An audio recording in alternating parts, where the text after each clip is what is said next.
আসসালামু আলাইকুম রহমতুল্লাহি ওয়া বারাকাতুহু। এই ভিডিওতে আমরা ফরেনসিক মেডিসিনের কিছু গুরুত্বপূর্ণ টপিক নিয়ে আলোচনা করব। আর এই ভিডিওটা আমি দারুন নাজাতের কিছু উজ্জ্বল নক্ষত্রকে উৎসর্গ করছি। তো আলোচনা আমরা শুরু করি। আচ্ছা, আলোচনার টপিকটা হচ্ছে আমাদের সমাজের একটি ব্যাধি, আর সেটা হলো রেপ। আমরা প্রায় খবরে শুনি অমুক জায়গায় রেপের ঘটনা ঘটেছে। যাই হোক, তো এই রেপ সংক্রান্ত ফরেনসিক মেডিসিনের কিছু আলোচনা হবে। তো ফার্স্টে আমরা যেটা আলোচনা করবো সেটা হলো procedure and pre requisition for examination of rape. Okay, for examination of rape আমরা প্রথমে এটা আলোচনা করবো। হ্যাঁ, আচ্ছা, তো প্রথমে আমাদের পূর্ব শর্ত বলি না আমরা, সেই কি কি প্রি রিকুইজিশন কি কি আছে সেটা দেখবো। প্রি রিকুইজিশন গুলো দেখবো। ওকে, প্রি রিকুইজিশন কয়টা? মোট 4টা। আচ্ছা, কি কি সেগুলো? নাম্বার 1, আমরা যে এক্সামিনেশন করব এটা অবশ্যই অথরাইজ পারসন, যে আইনি লোক, যে তার অনুমতি ক্রমে হতে হবে এবং তার সংশ্লিষ্টতা অবশ্যই থাকতে হবে। ওকে, তো এটা আমরা যদি বলি এখানে বলতে পারি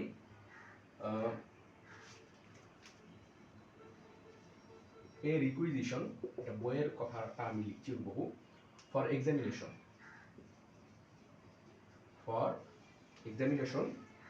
of the victim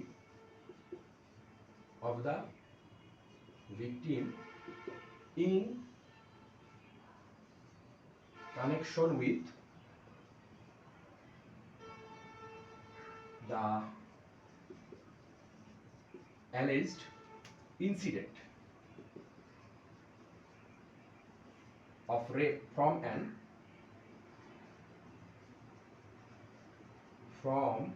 an authorized person. ওকে, তাহলে প্রিলিমিনারি 4টির মধ্যে একটি কি? এ requisition of for examination of the victim in connection with the alleged incident of rape from an authorized person, মানে বলেছিলাম কি অথরাইজড পারসনের সংশ্লিষ্টতা থাকতে হবে। নাম্বার 2, অথরাইজড পারসনটা সেই ভিকটিমটাকে আইডেন্টিফিকেশন করতে হবে।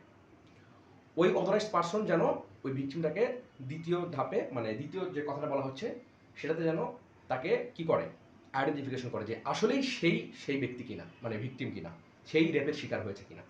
ওকে, আচ্ছা, তাহলে আইডেন্টিফিকেশন আমরা পুরোটা লিখলাম না, আইডেন্টিফিকেশন বাই এই যে অথরাইজড পারসন, সংক্ষেপে লিখলাম। নাম্বার 3 নম্বরে কি, এই যে আইডেন্টিফিকেশন করানো ভিকটিমকে, এই ভিকটিমের কনসেন্ট নিতে হবে, ভিকটিমের অনুমতি নিতে হবে। ঠিক আছে, অনুমতির কিছু ব্যাপার আছে। ব্যাপারগুলো কি? যদি সে 12 বছর, হ্যাঁ 12 অথবা 12 প্লাস হয়, হ্যাঁ, এবং মানে যদি মেন্টালি সে আনসাউন্ড হয়, মানে এখানে কনসেন্টের যে ব্যাপারটা সেটা হলো হয় 12 বছরের নিচে একটা ব্যাপার আছে, আর একটা 12 অথবা 12 বেশি হলে দুইটা ব্যাপার। আর 4 নম্বর হচ্ছে একটা ফিমেল অ্যাটেন্ডেন্ট লাগবে। হ্যাঁ, ফিমেল অ্যাটেন্ডেন্ট মানে ওই রেপ ভিকটিমকে এক্সামিনেশন করার জন্য অবশ্যই একজন ফিমেল কাউকে রাখতে হবে। ঠিক আছে, তাহলে এই ছিল আমাদের প্রি রিকুইজিশন। ওকে, আচ্ছা, আমরা প্রি রিকুইজিশন পার্টটা শেষ করেছি। এরপরে দ্বিতীয় যে ধাপ সেটা হলো হিস্টোরি টেকিং। হ্যাঁ, হিস্টোরি টেকিং, এই হিস্টোরিটা কার থেকে নিব? আমরা ভিকটিমের থেকে নিব। তো হিস্টোরিতে কি কি আমরা বলি না, স্থান, কাল, পাত্র। তাহলে স্থান যদি বলি তাহলে কি হবে? প্লেস ইনক্লুড থাকবে। কাল যদি বলি তাহলে কি থাকবে? ডেট। আর সময় বললে আওয়ার। হ্যাঁ, তো এগুলো সবকিছু ওর ভিতরে ইনক্লুড থাকবে। আর কি ইনক্লুড থাকবে?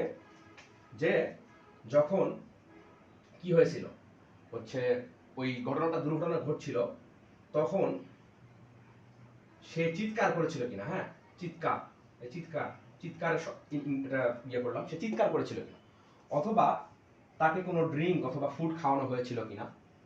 হ্যাঁ, অথবা সে সেটা প্রতিহত করার চেষ্টা করেছিল কিনা। ঠিক আছে, তাহলে হিস্ট্রির সময় কি কি বিষয় ইনক্লুড থাকবে, কোথায় হয়েছিল, মানে প্লেস, ডেট, আওয়ার, তারপরে সে চিৎকার করেছিল কিনা, তাই কিছু খাওয়ানো হয়েছে কিনা, এগুলো ইনক্লুড থাকবে। আর হচ্ছে আরও কিছু বিষয়ের মধ্যে ইনক্লুড থাকবে, সেটা হলো যে তার মিনস্ট্রুয়াল যে হিস্টোরি, সেটা মিনস্ট্রুয়াল হিস্টোরি, সাথে লাস্ট কবে তার পিরিয়ড হয়েছিল, লাস্ট পিরিয়ড, সাথে আরেকটা যে এই যে সেক্সুয়াল ইন্টারকোর্সের তার এক্সপিরিয়েন্স আছে কিনা, পূর্বের এক্সপিরিয়েন্স অফ সেক্সুয়াল ইন্টারকোর্স, এগুলো আমরা এর ভিতরে ইনক্লুড করব। ঠিক আছে, আচ্ছা, তাহলে হিস্টোরি নেওয়া শেষ। এরপরে ধাপ হচ্ছে মিনিমাম 2 আইডেন্টিফিকেশন মার্ক। ওকে, অন্তপক্ষে 2টা আইডেন্টিফিকেশন মার্ক লাগবে, মানে এই যে ধস্তাধস্তি হয়েছে বা রেপ হয়েছে, এটার 2 আইডেন্টিফিকেশন মার্ক লাগবে। পুরোটা লিখলাম না। আচ্ছা, তো এটা কি করতে হবে, এটা expose part of the body, এটা কোথা থেকে পাওয়া যাবে, প্রকাশিত যে অংশ, expose part of the body, অর্থাৎ বডির যে কোনো প্রকাশিত অংশ থেকেই এটা কিন্তু এই আইডেন্টিফিকেশন মার্কটা পাওয়া যাবে, এবং এটা নোট করে রাখতে হবে। ঠিক আছে, আচ্ছা, তারপরে 4 নম্বর ধাপ, সেটা হলো general examination. General examination, general এক্সামিনেশনের মধ্যে আমরা কি দেখব, দেখব হাইট, দেখব কলম লিখছে না, হাইট, বডি বিল্ড, ভিকটিমের হাইট দেখব, বডি বিল্ড দেখব, তারপরে কনফিগারেশনটা দেখব। ওকে, আর কি দেখব, দেখব ইরুপশন অফ টিথ। ওকে, আচ্ছা, তারপরে any developmental anomaly, developmental anomaly, এটা কি কারণে বলো তো, অনেক সময় প্রতিবন্ধী নারীরা কিন্তু রেপের শিকার হয়, কারণ তারা কাউকে কিছু বলতে পারে না, বোবা নারীরা বিশেষ করে। তো এটা একটা ডেভেলপমেন্টাল অ্যানোমালি, ডেভেলপমেন্টাল অ্যানোমালি হতে পারে, মানে এই জেনারেল এক্সামিনেশনের মধ্যে এটাও আমরা দেখব। আর হচ্ছে ইনজুরি, ইনজুরিটা আমরা দেখব, বডি কোথাও কোনো ইনজুরি আছে কিনা। আচ্ছা, এক্সামিনেশনের ভিতরে আরেকটা পার্ট আছে, সেটা হলো যে examination of secondary sex characteristics. হ্যাঁ, কি কি সেকেন্ডারি ক্যারেক্টারিস্টিক্সের মধ্যে গ্রোথ অ্যান্ড, লেখা কিছু বলা যাচ্ছে না, সরি,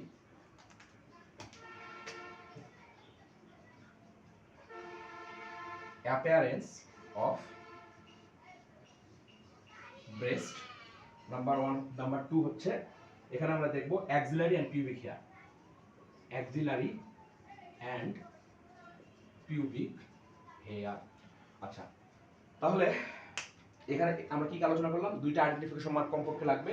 জেনারেল এক্সামিনেশনের মধ্যে হাইট, বডি বিল্ড, কনফিগারেশনটা দেখব, তারপর হচ্ছে ইরুপশন অফ দ্য টিথ দেখব, তারপর হচ্ছে ডেভেলপমেন্টটা কোনো অ্যানোমালি আছে কিনা সেটা দেখব, আর লাস্টে দেখব হচ্ছে ইনজুরি আর সেকেন্ডারি সেক্স ক্যারেক্টারিস্টিক্স, মানে যেগুলো দ্বারা একটা উম্যান যখন মানে অ্যাডোলেসেন্সে পৌঁছায় সে সময় যেগুলোর বিকাশ ঘটে সেগুলো, যেমন growth and appearance of the breast এবং হচ্ছে অ্যাক্সিলারি অ্যান্ড পিউবিক হেয়ার, এগুলো এক্সামিনেশন করতে হবে।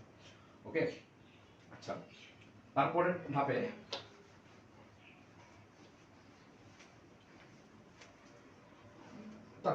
আমরা কি এক্সামিনেশন করব,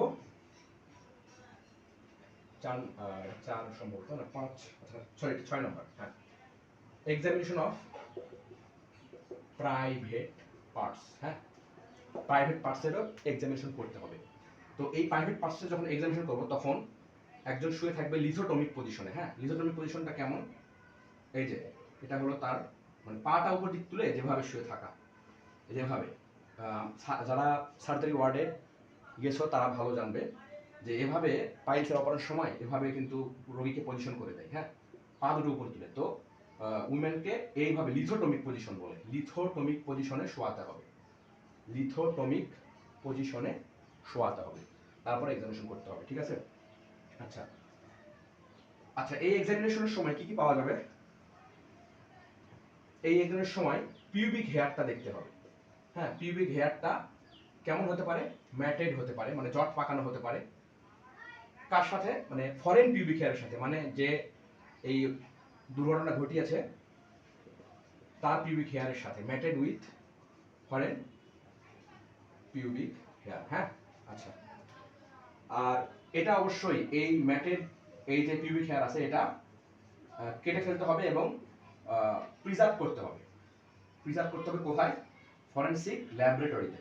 preserve in forensic laboratory. Okay, তাহলে এই পিউবিক হেয়ারটা আমরা কি করব? ফরেনসিক ল্যাবরেটরিতে আমরা প্রিজার্ভ করব।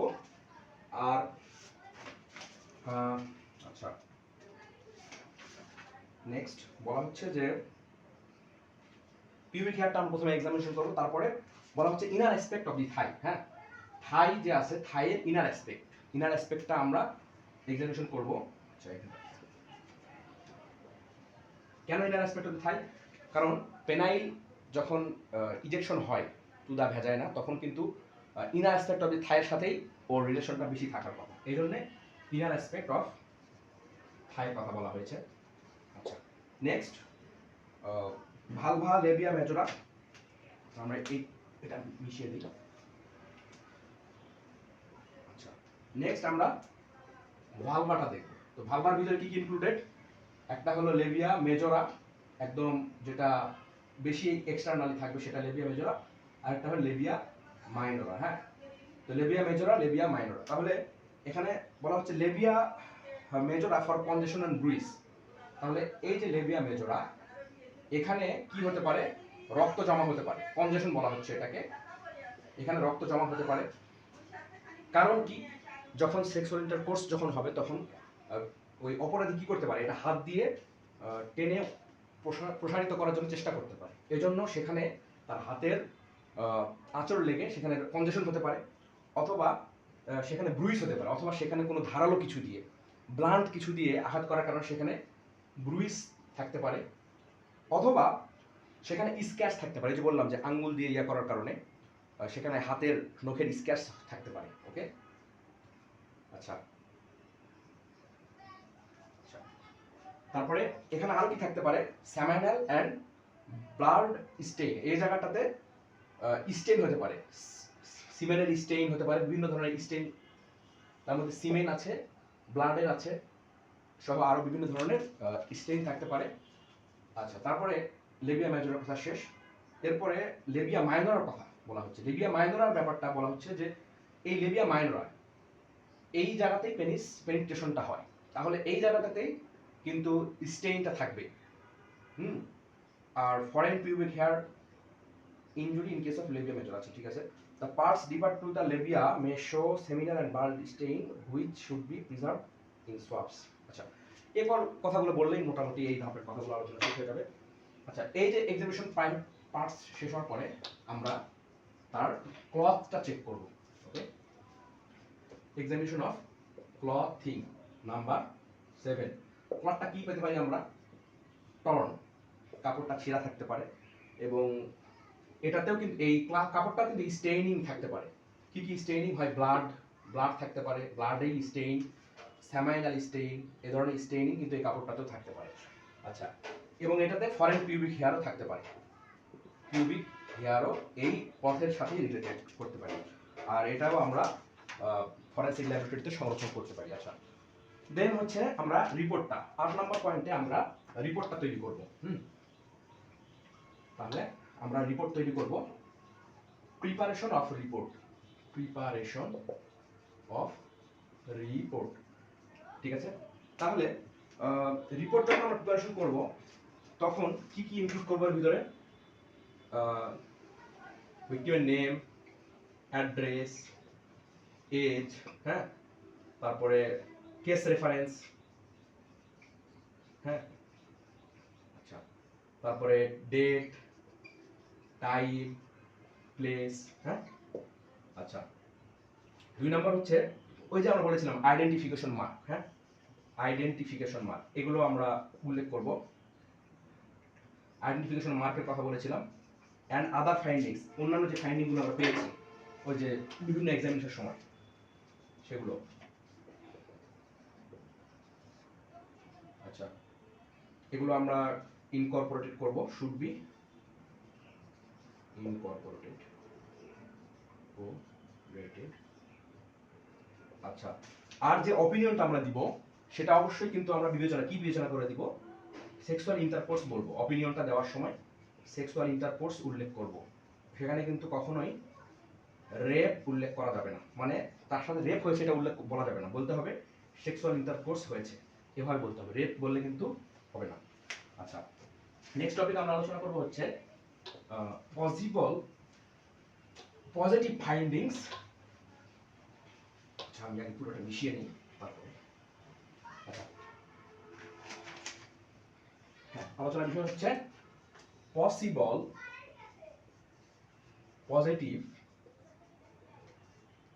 Findings in recent rape.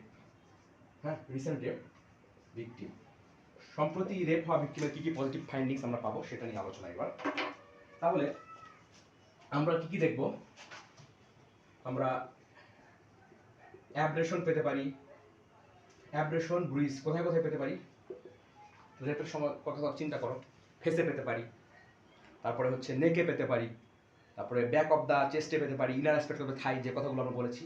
তাহলে abrasion bruise in face, neck, থাই, থাই বললে কিন্তু ইনার অ্যাসপেক্ট, একটা হচ্ছে ব্যাক অফ দ্য চেস্ট। ওকে, এই জায়গায় আমরা অ্যাব্রেশন ব্রুইজ পেতে পারি। ব্রুইজ এটা হচ্ছে অ্যাব্রেশন, এগুলোর ডেফিনেশন তোমরা অলরেডি জানো। আচ্ছা, দেন আর কি পেতে পারি?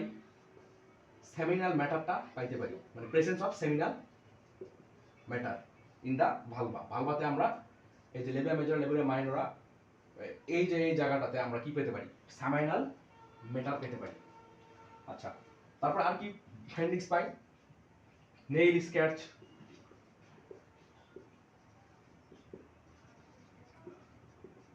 বাইট মার্কস পেতে পারি, আঙ্গুল দিয়ে এরকম খামচি যেটা বলি সেটা দেখতে পারি, বাইট মার্কস, কামড়ের দাগ দেখতে পারি, কোথায় কোথায়? ফেসে দেখতে পারি, ব্রেস্টে দেখতে পারি, আর কোথায়? মন্স ভেনেরাম, মন্স ভেনেরামেও আমরা দেখতে পারি। আচ্ছা, তারপরে ফরেন পিউবিক হেয়ার, ওই যে আমরা ইতিপূর্বে কিন্তু আলোচনা করেছি, foreign pubic hair matted with the victim's pubic hair, এই কথাটা আমরা বলবো। তারপরে হ্যাঁ, রাপচার অফ দি হাইমেন, হাইমেনটা রাপচার হয়ে যেতে পারে, রাপচার অফ হাইমেন। আচ্ছা, তারপরে আর কি? লেবিয়া মেজরা শোস কনজেশন, ওই যে আমরা আলোচনা করেছি পূর্বে, এই যে লেবিয়া মাইনরা এবং লেবিয়া মেজরা, তো এখানে যখন সে এক্সটেন্ড করার জন্য চেষ্টা করবে তখন এই জায়গায় রক্ত জমা হতে পারে, কনজেশন হতে পারে, এই জায়গায় স্ক্যাচ তো থাকবেই, কারণ হাত দিয়ে টানার কারণে নেইল স্ক্যাচ এখানে থাকবে, তাহলে কনজেশন অ্যান্ড স্ক্যাচ নাকি? ইয়েস। আচ্ছা, আর লেবিয়া মাইনরা যেটা, সেখানে কিন্তু স্টেইনিংটা থাকার সম্ভাবনা বেশি। কেন বেশি? কারণ পেনিসটা এইদিকেই কিন্তু মানে আপ ডাউন করবে বা যাবে আসবে, তো এখানে স্টেইন থাকবে। আর ক্লথিং, কাপড়টা কি পাওয়া যাবে? ছিঁড়া পাওয়া যাবে। ওকে, 7 নম্বর পয়েন্টে বলা হচ্ছে, আচ্ছা, লেবিয়া মেজরা, লেবিয়া মাইনরা 6 এবং 7, আর 8 নম্বর পয়েন্টে হচ্ছে কাপড়ের যে ব্যাপারটা সেটা, ক্লথিং। ঠিক আছে, তাহলে আমরা একবার আলোচনা করি। তাহলে abrasion bruise in the face, neck, thigh, তারপরে যে chest, seminal matter in the vulva, nail scratch in the breast, face, mons veneris, foreign pubic hair matted থাকতে পারে, তারপরে হাইমেন রাপচার হয়ে যাবে, তারপরে হচ্ছে লেবিয়া মেজরা কন্ডিশন হবে, লেবিয়া মাইনরাতে স্টেইন থাকবে, আর হচ্ছে 8 নম্বর বলছি ক্লথিং, মানে কাপড়, যেটা কাপড় বাংলায় লিখলাম, কাপড়টা ছিঁড়া থাকবে। ওকে, আচ্ছা, তারপরের টপিক হচ্ছে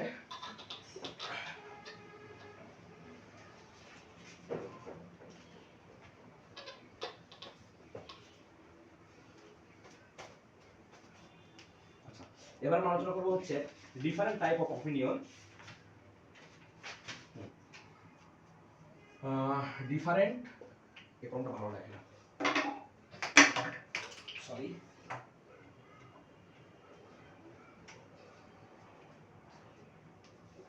টাইপ অফ অপিনিয়ন, হ্যাঁ, বিভিন্ন ধরনের opinion given in rape victim examination. Rape victim examination কি কি অপিনিয়ন দেওয়া যেতে পারে, হ্যাঁ। তাহলে মেইনলি দুইটা কথা, একটা হচ্ছে এজ, এজ বলতেই হবে। আর ডক্টর কি কি কথা বলতে পারে, ডক্টর কথা বলতে পারে রিসেন্ট ভ্যাজাইনাল পেনেট্রেশন, হ্যাঁ। আচ্ছা, মোট কথায় বলা হচ্ছে এখানে বলছে যে the doctor may give opinion that there are signs of following, মানে ডাক্তার এই অপিনিয়নটা বলবে যে এই ধরনের সাইনগুলো এখানে পাওয়া যাচ্ছে। কি কি সাইন, হ্যাঁ, science, science of following, following. তার মধ্যে নাম্বার 1 যেটা, সেটা হলো recent vaginal penetration, recent sexual intercourse, তারপর হচ্ছে general physical injury, physical injury কিছু দেখা যাবে, ইনজুরি সাথে ইনটক্সিকেশন অ্যান্ড অর ইনটক্সিকেশন। তারপরে অথবা যে সাইনগুলো পরীক্ষা করতে পাওয়া গেছে তার যে কোনো একটি বলতে পারেন না, এনি সাইন যেটা পাওয়া গেছে। আচ্ছা, আর এজ, ওকে। আচ্ছা, এখন ডক্টর কিভাবে সে কথাটি বলবে, কথাটি বলার নিয়ম হচ্ছে, এগুলো মিশিয়ে দিই, এভাবে স্টেটমেন্টটি দিবে, কনসিডারিং দ্য ফিজিক্যাল ইনজুরি। এই যে এখানে আমরা কিন্তু এটা বলেছি, considering the physical injury, radiological and microbiological examination, I am with the opinion that, doctor বলবে I am with the opinion that the science of কি কি আছে, এই চারটার যে কোনো একটা, the science of recent vaginal penetration হতে পারে, অথবা the science of blah blah blah। Science বলার পরে আপনি কোনো সায়েন্স পাইলে তো পাইলে, না পাইলে নো সায়েন্স অফ আদার্স যা যা আছে, এটা বলা শেষ। And her age is 60 years old, বা হাবিজাবি যত ইয়ার্স ওল্ড, ঠিক আছে। এই টপিকের আলোচনা আমরা শেষ করেছি। নেক্সট কোন টপিক আলোচনা করব, আমরা আলোচনা করব কন্ডিশন ভ্যার স্পার্মটোজোয়া নট প্রেজেন্ট, হ্যাঁ, ইন রেপ ভিকটিম, মানে স্পার্ম কখন পাবো না, কখন, কন্ডিশন হোয়েন স্পার্মটোজোয়া নট প্রেজেন্ট, পাওয়া যাবে না, ঠিক আছে, ঠিক আছে। কখন পাওয়া যাবে না, সেটা হয় ধুয়ে ফেলতে পারে, may be washed out, may be discharge, অথবা সে সেটা ফেলে দিতে পারে কোনোভাবে, অবমুক্ত করে দিতে পারে, অথবা এমন হতে পারে যে ওই নির্গত হয়নি, মানে এমিশনই হয়নি, নট এমিশন অকার অফ সিমেন। আর আরেকটা হতে পারে ওই লোকটা মানে অ্যাসপারম্যাটিক হতে পারে, মানে তার স্পার্মের প্রবলেম থাকতে পারে, বা স্পার্ম মানে তার নাও থাকতে পারে, তাহলে মেবি অ্যাসপারমেটিক, ওকে। আচ্ছা, এখন আমরা আলোচনা করব ভয়ঙ্কর বিষয়, সেটা কি, ডেঞ্জার্স অফ রেপ, কি কি রেপের পরে মার্ডার হতে পারে, ওকে, রেপ ফলোড বাই মার্ডার। আচ্ছা, আর এটা আমরা আলোচনা করব কিভাবে, মানে কঠিন থেকে সহজের দিকে, ঠিক আছে, কিভাবে আমরা শেষের দিকে প্রমাণ করব। তাহলে মেরে ফেলতে পারে, অথবা মেরে নাও ফেলতে পারে, মেরে ফেলতে চায়নি কিন্তু বাধ্য হয়ে মারতে হয়েছে, যেমন সে চিৎকার চেঁচামেচি করছিল, সে সময় তার শ্বাসরোধ হত্যা, সাফোকেশনে মরতে পারে সে, অথবা গ্যাগিং হতে পারে, পাশে উন্মাদ ছিল, মুখের মধ্যে গুজে দিয়েছে, দিয়ে শ্বাসরোধে সে মারা গেছে। গ্যাগিং এর মাধ্যমে তার মৃত্যু হতে পারে, death by suffocation or gagging. Number 3, ও হ্যাঁ, রেক্টো ভ্যাজাইনাল ফিস্টুলা হতে পারে। রেক্টো ভ্যাজাইনাল ফিস্টুলা, এটা ব্যাখ্যা করি। এটা আমাদের ভ্যাজাইনাল ক্যানেল আর এটা আমাদের ইউটেরাস। হ্যাঁ, এর ঠিক পাশেই কিন্তু আমাদের রেকটাম আছে। তো এখানে পেনিসের এত জোরে পেনিট্রেশন হয়েছে যে এই জায়গাটা আর এই জায়গার মধ্যে একটা ক্যানেল তৈরি হয়ে গেছে, যার কারণে ফেসেস গুলো এই দিক পথে এই দিক দিয়েও চলে যেতে পারে। তো এই জিনিসটা হচ্ছে রেক্টো ভ্যাজাইনাল ফিস্টুলা, এটাও একটা মারাত্মক কন্ডিশন। ঠিক আছে, 4 নম্বরে সোশ্যাল স্টিগমা, মানে ডিপ্রেশনে ভুগতে পারে সে, সোশ্যাল স্টিগমাতে সে ভুগতে পারে। আচ্ছা, তারপর কি হতে পারে তার, মানে ভিকটিমের ফিজিওলজিক্যাল ট্রমা হতে পারে, ফিজিওলজিক্যাল ট্রমায় সে ভুগতে পারে। আচ্ছা, আর কি হতে পারে, প্রেগন্যান্সি ডেভেলপ করতে পারে। ঠিক আছে, প্রেগন্যান্সি ডেভেলপ করতে পারে। আর সবার শেষে হচ্ছে এসটিডি তে সে এফেক্ট হতে পারে, মানে সেক্সুয়ালি ট্রান্সমিটেড ডিজিজ।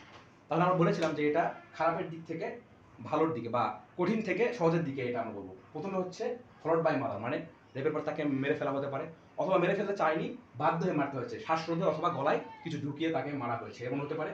তারপরে কি হতে পারে, রেক্টো ভ্যাজাইনাল ফিস্টুলা, মানে একদম আরো মারাত্মক কন্ডিশন। আচ্ছা, তারপরে যে কন্ডিশন, এগুলো কিন্তু মারা যাবে না, যেমন সোশ্যাল স্টিগমা, সে মেন্টালি ডিপ্রেশনে ভুগতে পারে, ফিজিওলজিক্যাল ট্রমা সে ভুগতে পারে, তারপরে প্রেগন্যান্সি ডেভেলপ করতে পারে, সে তো মারা যাচ্ছে না। আর সেক্সুয়ালি ট্রান্সমিটেড ডিজিজ, ওই লোকের কোনো ডিজিজ তার শরীরে চলে যেতে পারে। আচ্ছা, ঠিক আছে, এরপর আমরা আলোচনা করব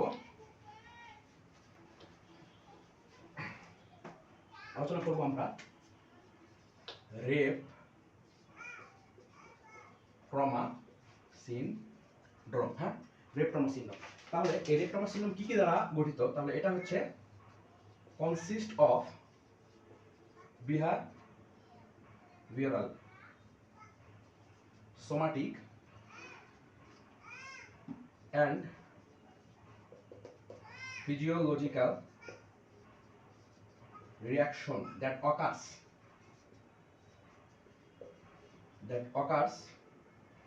as a result of forcible rape or attempt forcible rape। মানে এই রেপ ট্রমা সিনড্রোম কি কি দ্বারা গঠিত হতে পারে, কিভাবে গঠিত হতে পারে? Consist of behavioural, somatic and physiological reaction that occurs as a result of forcible rape or attempt forcible rape. তাহলে এর কয়টা স্টেজ আছে? এই রেপ ট্রমা সিনড্রোমের দুটো স্টেজ আছে। হ্যাঁ, স্টেজ কয়টা? দুইটা। তাহলে ইমিডিয়েট অর অ্যাকিউট ফেজ, একটা হচ্ছে ইমিডিয়েট অর অ্যাকিউট ফেজ, এটাকে বলা হয় phase of disorientation. Phase of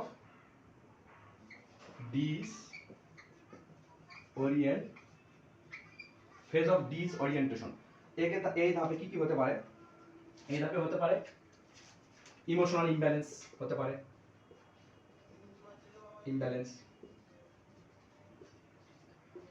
আর কি হতে পারে? ডিপ্রেশনে ভুগতে পারে, আর ফিলিং অফ গিল্ট, তার ভিতরে খুব খারাপ লাগা কাজ করতে পারে, ফিলিং অফ গিল্ট। তাহলে স্টেজ একটা হচ্ছে ইমিডিয়েট অর অ্যাকিউট ফেজ অথবা ফেজ অফ ডিসওরিয়েন্টেশন। কি কি দ্বারা এটা ক্যারেক্টারাইজড হয়? ইমোশনাল ইমব্যালেন্স হতে পারে, ডিপ্রেশন হতে পারে, ফিলিং অফ গিল্ট তার ভিতরে কাজ করতে পারে। আর দ্বিতীয়ত হচ্ছে লং টার্ম ফেজ, একটা হচ্ছে ইমিডিয়েট অর অ্যাকিউট ফেজ, আর দ্বিতীয়টা হচ্ছে long term phase. Long term phase, এই ফেজকে বলা হয় reorganization, phase of reorganization. Long term ফেজকে বলা হচ্ছে ফেজ অফ রিঅর্গানাইজেশন। তাহলে কি কি হতে পারে? Gradual adjustment of occasional phobia, হ্যাঁ, অ্যান্ড ফেয়ার স্টেট, মানে তার সবসময় ভয় ভীতির একটা স্টেট তার মধ্যে ডেভেলপ করতে পারে। Gradual adjustment of occasional phobia and fair state. Number 1, তার নাইটমেয়ার হতে পারে, রাতে সে দুঃস্বপ্ন দেখতে পারে। she may suffer from nightmares and various phobias, nightmare and various phobias। আচ্ছা, তো এই ছিল আমাদের আজকের আলোচনার বিষয়। আশা করি তোমরা সকলেই বুঝতে পেরেছো। ধন্যবাদ সবাইকে। আসসালামু আলাইকুম।